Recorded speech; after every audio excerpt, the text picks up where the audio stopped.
Wednesday morning. Glad you could join me. Hope you had a good rest last night. We're looking at bearing one another's burdens this week. And as we saw, the idea of bearing and the burdens, the um, things that are heavy, and specifically Galatians 6:1 with the fault and so on in that restoration process. And so we find the to bear, to support, to help.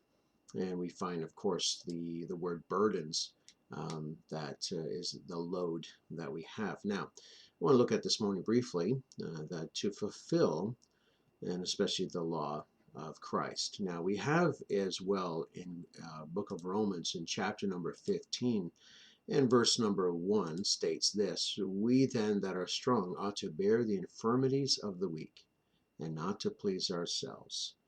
Let every one of us please his neighbor for his good to edification. For even Christ pleased not himself, but as it is written, the reproaches of them that reproached thee fell on me. And so as we look at this idea of pleasing, would be, of course, to be agreeable and so on. But as we look at Romans 15:1, that we that are strong ought to bear the infirmities of the weak, and not to please ourselves. Again, as if our text is Galatians 6:1, as we look at that, restoration process is not about us. It's about seeing that person in restoration of their fellowship and relationship with God and with mankind. And so even as Christ pleased not himself, but we find in verse number 2 of Romans 15, let every one of us please his neighbor for his good to edification. Now, if I can just sidetrack from Galatians and look at this, we find the edification. And as we look at that, we find and our responsibility as believers, everything that we do ought to be for the edification of fellow believers. What does edify? Edification means to build up, to exhort, to structure, right? So as we look at bearing burdens, what is that for? It's for the building up. It's for the edifying of, and it's an architecture type term, and so we see to help and to lift up. And so that's the purpose. That's what we're looking at. And first of all, to help with that, to see them restoring the relationship with God, but also fellow believers.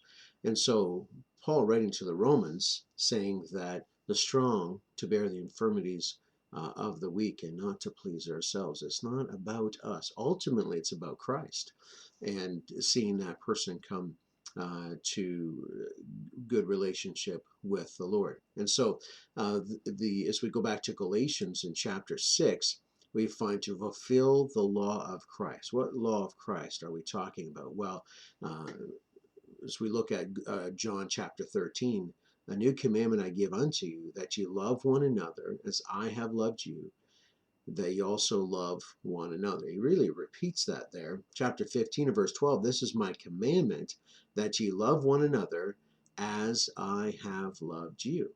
So here we find fulfilling the law of Christ, which was what? Which was loving our neighbor, as we find again in Romans chapter 15, to love our neighbor. So here's this one who has fallen, and we're bearing the burden and helping with that, and not to take responsibility for someone else's fault and so on.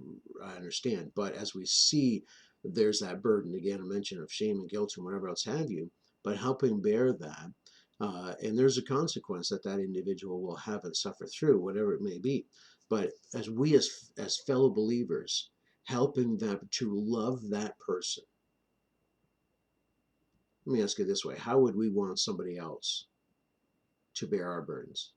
How would we want somebody else to approach us and seeing us restored back to Christ and to maybe to a fellow person or whatever, to restore us? How would we want somebody to approach us in loving us? And if we think of it that way, well, we'll spend some time maybe in John tomorrow. But as we look at what has Jesus commanded us, and he gave us a beautiful illustration, a beautiful example of that. And that's what I want to look at tomorrow. So we do it for the edification, for the building up, the support of the person who receives that. Thanks for joining me today. We'll see you tomorrow.